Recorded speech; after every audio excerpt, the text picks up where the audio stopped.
Bonjour.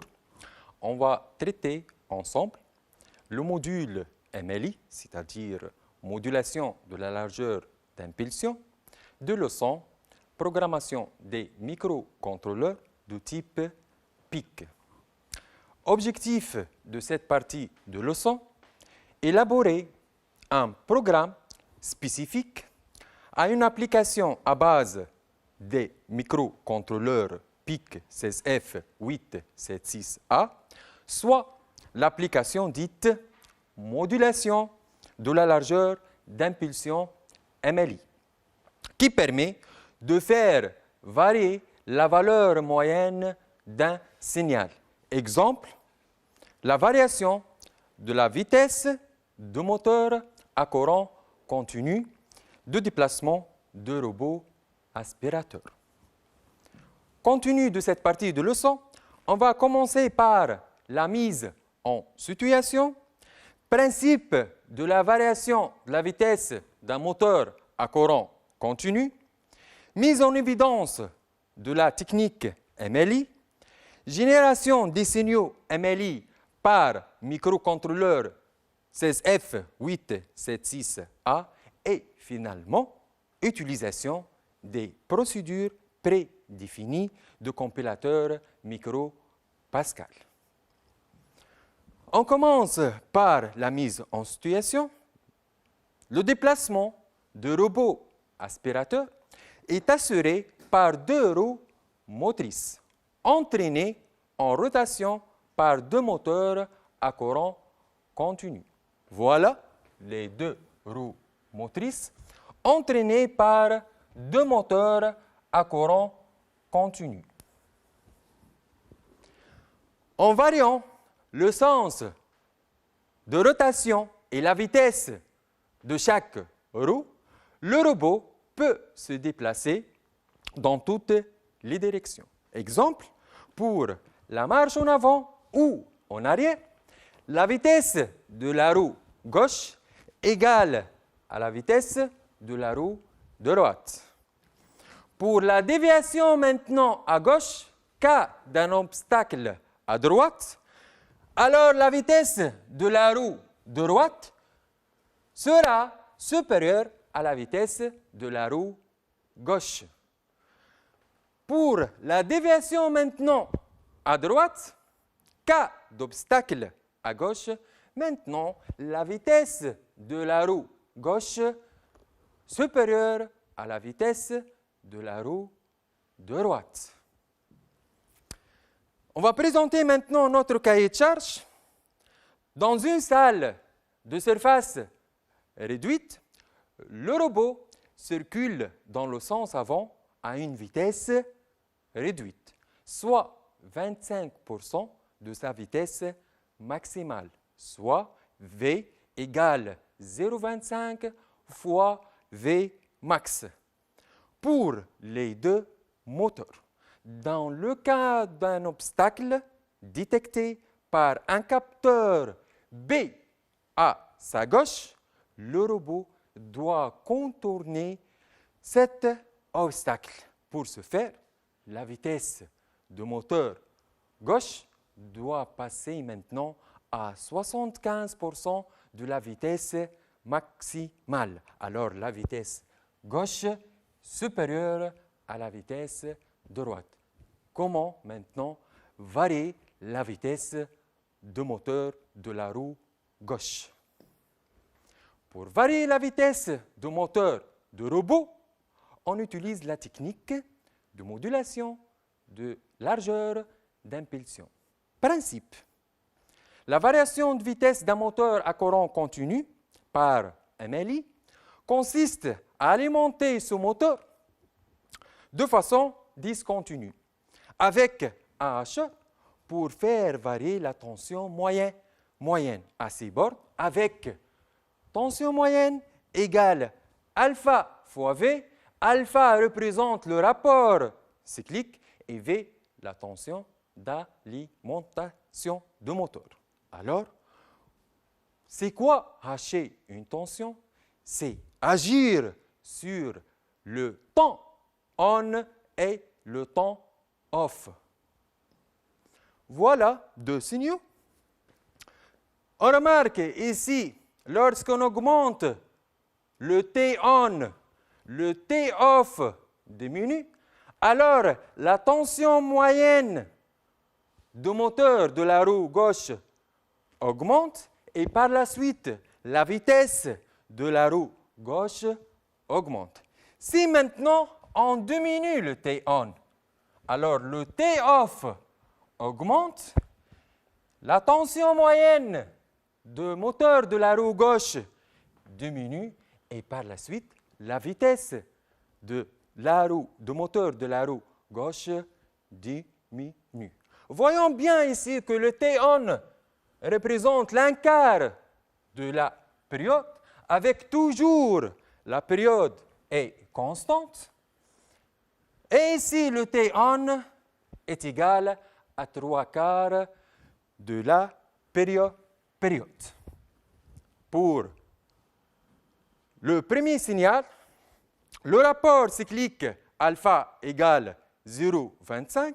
Alors, la tension moyenne du moteur de la roue gauche égale 0,25 fois V, la tension d'alimentation. Pour le deuxième cas, le rapport cyclique alpha égale à 0,75. Alors, la tension moyenne égale à 0,75 fois V. C'est-à-dire, ici, le moteur de la roue gauche roule avec une vitesse égale 25% de sa vitesse maximale. Pour le deuxième cas, la vitesse du moteur égale 75 de sa vitesse maximale. Comment maintenant générer des signaux modulés? Ces types de signaux peuvent être générés par des circuits à base d'amplificateurs linéaires intégrés en mode comparateur. Logique, c'est la logique câblée. Ou en utilisant des circuits à base des microcontrôleurs, c'est la logique programmée.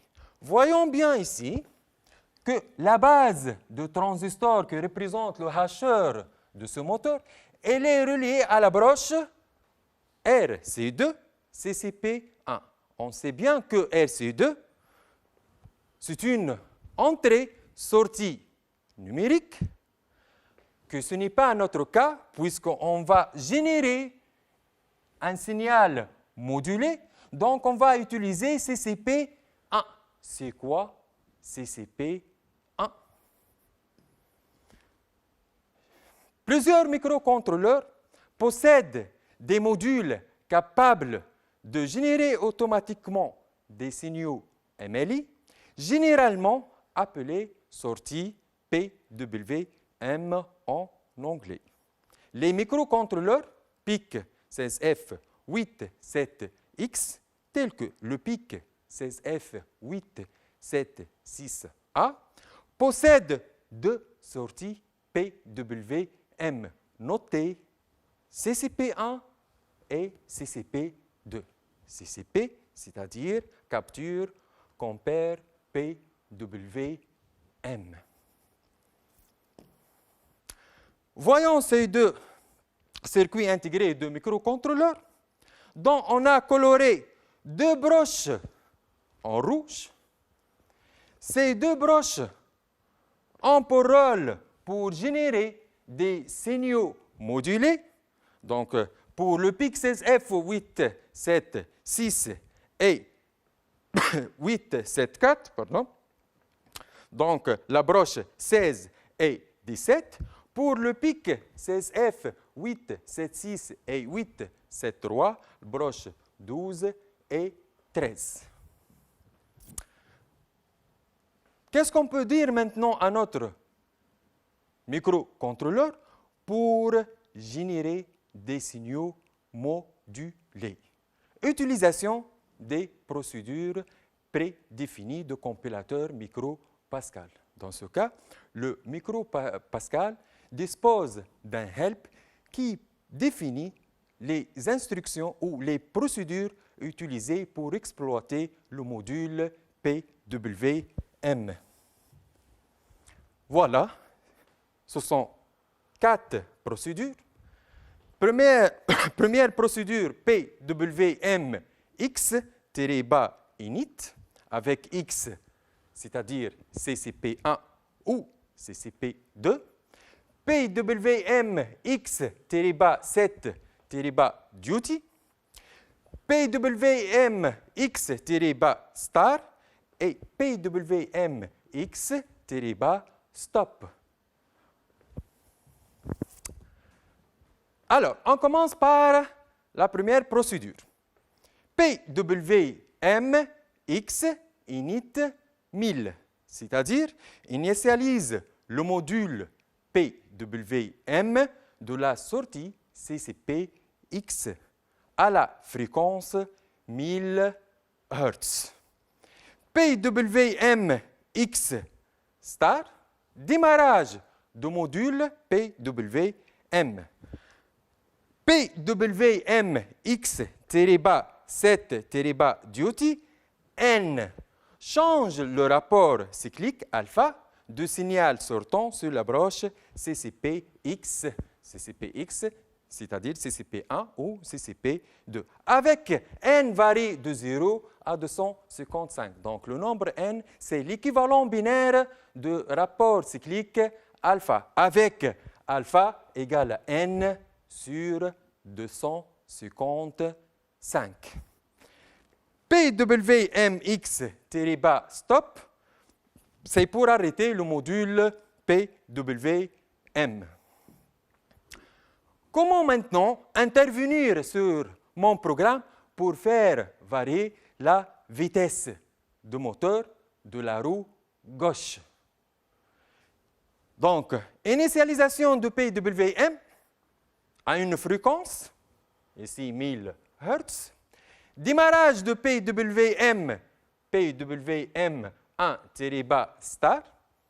On a choisi ici la sortie CCP1. Variation de la vitesse PWM1.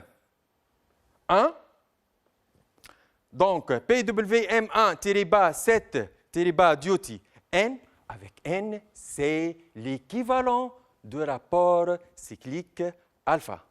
Comment maintenant trouver le N de sortie PWM1? Donc, N est donné sur 8 bits, donc elle varie de 0 à 255. Le rapport cyclique alpha varie de 0 à 1. Alors, pour un rapport cyclique maximal égal à 1, correspond 255. Pour un rapport alpha, correspond un nombre n. En appliquant la règle de 3, n égale alpha fois 255. Revenons maintenant dans le cas de robot. On a dit, dans le cas de marche avant de robot, la vitesse de la roue gauche égale à 25% de la vitesse de la roue maximale. Donc, dans ce cas, on a alpha égale 0,25.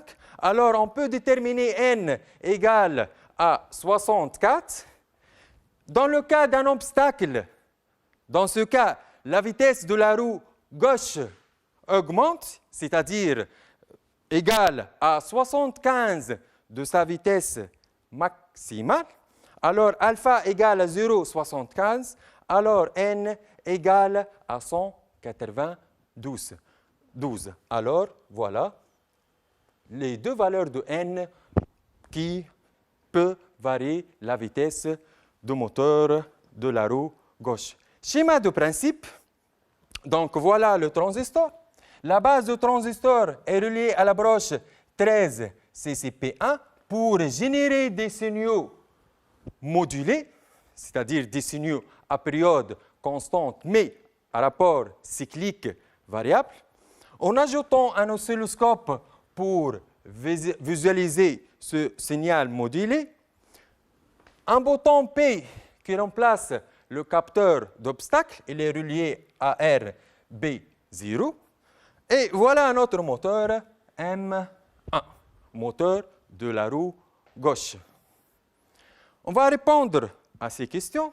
Première question, donnez le rôle de transistor Q1, donc permet de hacher la tension d'alimentation de moteur.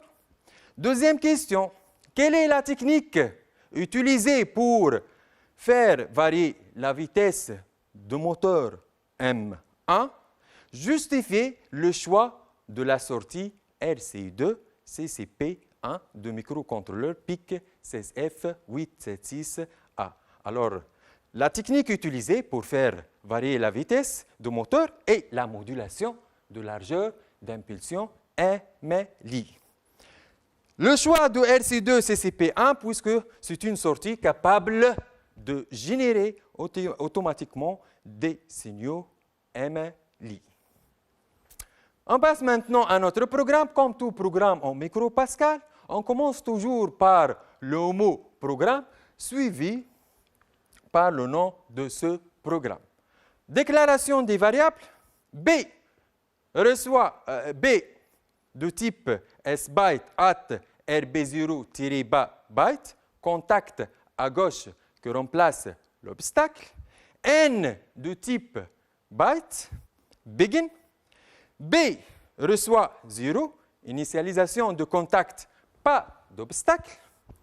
N reçoit 64, initialisation de N. Le port B est configuré en entrée.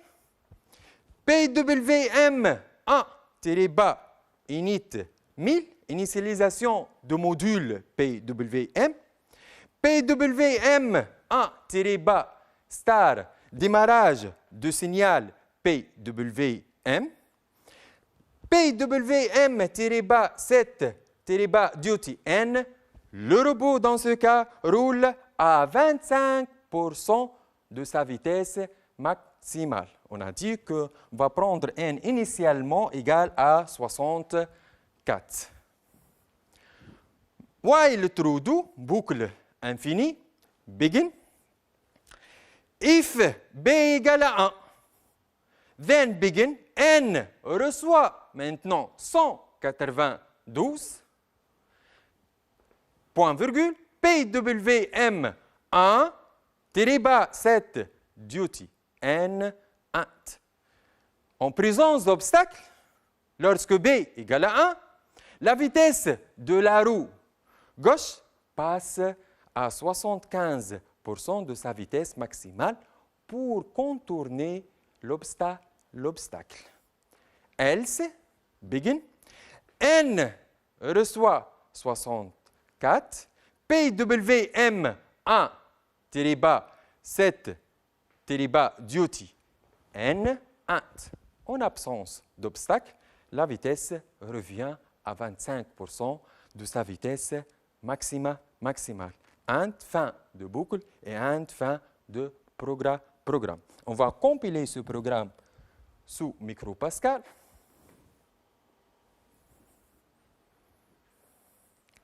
Donc, la compilation est terminée avec succès. Passons à la simulation sous ISIS. Voilà.